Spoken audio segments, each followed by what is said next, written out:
Assalamualaikum warahmatullahi wabarakatuh. Halo semuanya, perkenalkan saya Septia Katriani dari Prodi Akuntansi Syariah, Fakultas Ekonomi dan Bisnis Islam, nomor di belakang 2106. Di sini saya akan menjelaskan mengenai UTS Akuntansi Manajemen. Langsung saja ke videonya. Dalam suatu perusahaan, akuntansi memiliki peran penting tidak hanya sebagai pencatatan transaksi, tetapi juga sebagai alat bantu dalam pengambilan keputusan. Salah satu cabangnya adalah akuntansi manajemen yang digunakan untuk kebutuhan internal suatu perusahaan. Akuntansi manajemen adalah suatu proses dalam mengumpulkan, mengolah, dan menyajikan informasi keuangan melalui non-keuangan yang digunakan oleh pihak internal perusahaan. Informasi ini tidak hanya berupa angka, tetapi juga mencakup data operasional yang membantu manajemen memahami kondisi perusahaan secara lebih mendalam.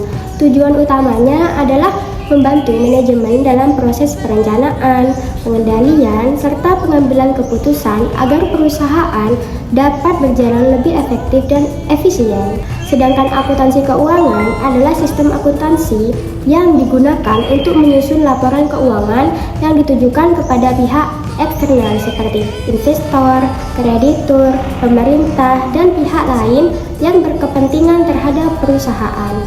Perbedaan keduanya dapat dilihat dari beberapa aspek. Dari tujuan, akuntansi manajemen digunakan untuk kebutuhan internal, sedangkan akuntansi keuangan untuk pihak eksternal. Juga dari pengguna, akuntansi manajemen digunakan oleh manajer, sedangkan akuntansi keuangan digunakan oleh pihak luar.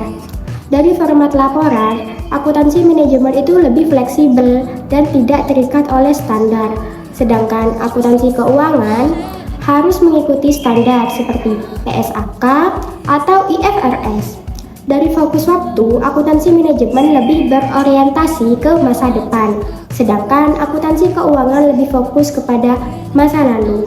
Sebagai contoh, pada usaha minuman kopi susu gula aren, biaya per cup terdiri dari kopi dan susu 4.000, gula aren 1.500, cup dan tutup 1.500, serta tenaga kerja 2.000, sehingga total biaya produksi adalah 9.000 per cup. Jika dijual 13.000, maka keuntungan 4.000 per cup.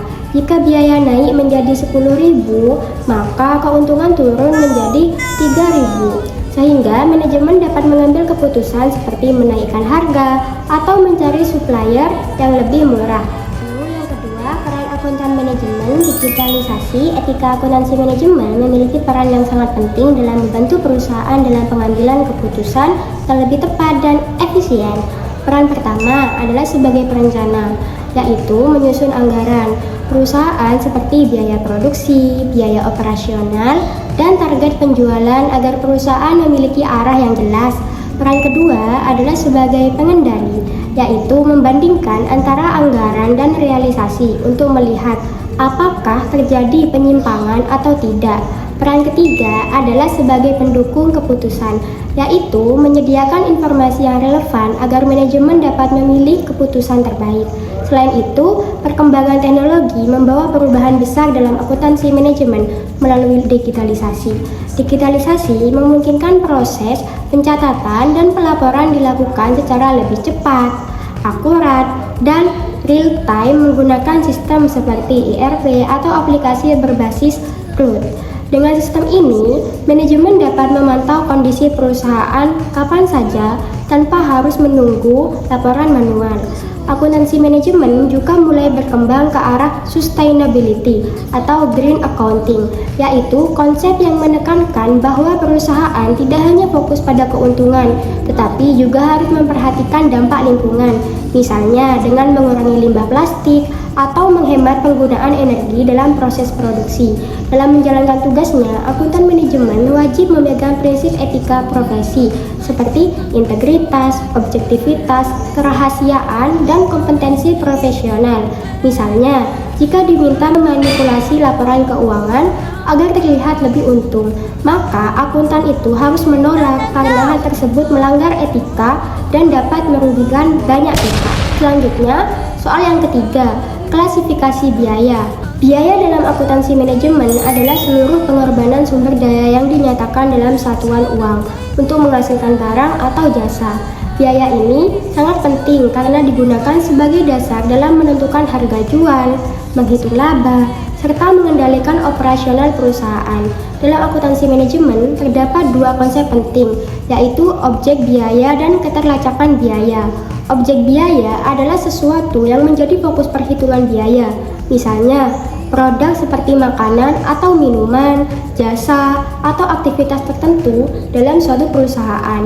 Sedangkan keterlacakan biaya adalah kemampuan suatu biaya untuk ditelusuri secara langsung ke suatu produk tertentu atau tidak, tergantung sifat biaya tersebut. Nah, dalam klasifikasi biaya terdapat beberapa jenis utama yang perlu dipahami secara jelas. Pertama adalah biaya langsung. Biaya langsung adalah biaya yang dapat ditelusuri secara langsung ke produk tertentu. Artinya, biaya ini memang digunakan khusus untuk satu produk saja. Contohnya seperti bahan baku utama dalam produksi makanan, misalnya tepung, telur, ayam, atau susu yang digunakan untuk membuat produk tertentu. Lalu, biaya tidak langsung adalah biaya yang tidak dapat langsung dihubungkan ke suatu produk tertentu karena digunakan secara bersama-sama oleh produk atau aktivitas produksi. Contohnya seperti biaya listrik, gas, air, dan gaji karyawan umum di dapur. Produksi yang digunakan produksi sekaligus. Biaya variabel. Biaya variabel adalah biaya yang jumlahnya berubah-ubah tergantung pada jumlah produksi. Artinya, jika produksi meningkat, maka biaya ini juga akan meningkat. Dan jika produksi menurun, maka biaya ini juga akan menurun. Biaya ini biasanya berkaitan langsung dengan jumlah produk yang dibuat. Nah, sebagai contoh adalah bahan baku seperti susu, kopi, gula, atau bahan makanan lain yang jumlahnya mengikuti banyaknya produk yang dihasilkan. Sedangkan biaya tetap adalah biaya yang jumlahnya tidak berubah meskipun jumlah produksi naik atau turun dalam periode tertentu. Biaya ini harus tetap dibayar oleh perusahaan walaupun tidak ada produksi atau produksi sedikit. Contohnya adalah biaya sewa, tempat gaji, karyawan tetap, dan biaya listrik bulanan tertentu yang sifatnya tetap. Sebagai contoh, penerapannya pada usaha minuman Thai Tea. Biaya variabel per cup terdiri dari teh dan susu 4.000, gula 1.000, cup dan sedotan 1.500, sehingga total biaya variabelnya 6.500 per cup. Selain itu, terdapat biaya tetap per bulan seperti sewa tempat 2 juta dan gaji karyawan 3 juta, sehingga total biaya tetap adalah 5 juta per bulan. Jika produksi dalam satu bulan sebanyak 1.000 cup, maka biaya tetap per cup adalah 5.000. Jadi, total per cup adalah 6.500 ditambah 5.000 sama dengan 11.500 per cup. Lanjut, kita akan membahas yang keempat, Activity Based Costing. Activity Based Costing atau ABC adalah metode perhitungan biaya yang membebankan biaya overhead berdasarkan aktivitas yang benar-benar digunakan oleh setiap produk. Metode ini muncul karena sistem biaya tradisional sering tidak mampu memberikan hasil yang akurat dalam pembebanan biaya. Dalam sistem biaya tradisional, biasanya hanya digunakan satu dasar pembebanan seperti jumlah unit atau jam kerja. Hal ini menyebabkan pembagian biaya tidak mencerminkan kondisi yang sebenarnya di suatu perusahaan. Akibatnya bisa terjadi kesalahan seperti overcosting, yaitu biaya yang terlalu tinggi pada produk tertentu, atau undercosting, yaitu biaya yang terlalu rendah pada produk lainnya. Dalam ABC, terdapat dua konsep utama, yaitu aktivitas dan cost driver. Aktivitas adalah seluruh kegiatan yang terjadi dalam proses produksi seperti pengadonan, pemanggangan, pengemasan, dan distribusi. Sedangkan cost driver adalah faktor yang menyebabkan terjadinya biaya pada suatu aktivitas seperti jam kerja mesin, jumlah produksi, atau waktu penggunaan alat. Sebagai contoh, pada usaha pabrik kue sederhana, terdapat dua produk, yaitu kue brownies dan kue lapis, dengan 3 aktivitas utama, yaitu pencampuran adonan, pemanggangan, dan pengemasan.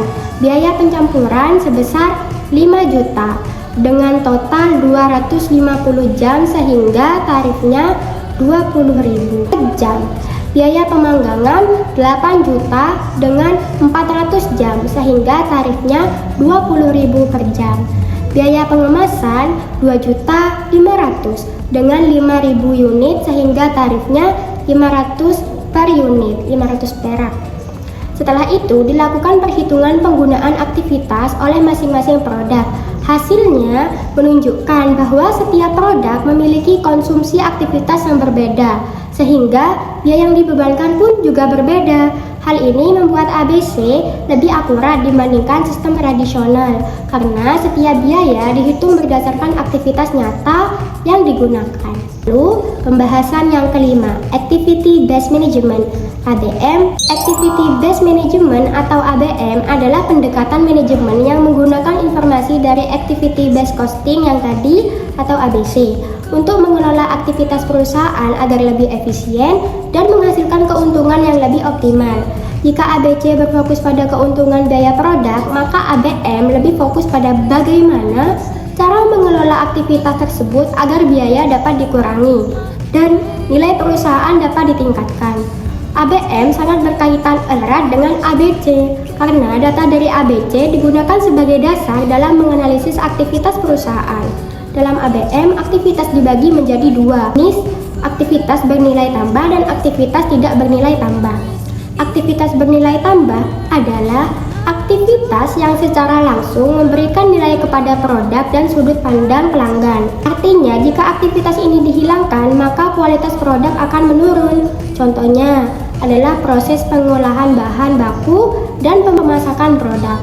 Sedangkan aktivitas tidak bernilai tambah adalah aktivitas yang hanya menambah biaya tetapi tidak memberikan nilai tambahan bagi pelanggan. Contohnya seperti penggunaan kemasan berlebih, proses yang tidak efisien, atau waktu tunggu mesin yang terlalu lama.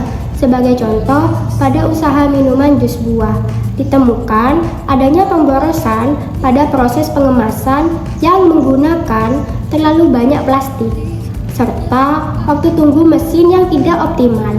Setelah dilakukan analisis, perusahaan itu memutuskan untuk menyederhanakan proses pengemasan, sehingga dapat menghemat biaya sekitar 25% per bulan. Selain itu, jadwal produksi juga diatur ulang agar mesin dapat digunakan secara lebih optimal tanpa waktu menunggu. Dengan penerapan ABM, perusahaan dapat mengidentifikasi aktivitas yang tidak efisien, mengurangi pemborosan, serta meningkatkan efisiensi operasional. Dan pada akhirnya, hal ini akan meningkatkan profitabilitas perusahaan dalam jangka panjang. Baik, mungkin itulah hasil pembahasan dari saya. Kurang lebihnya mohon maaf. Wassalamualaikum warahmatullahi wabarakatuh.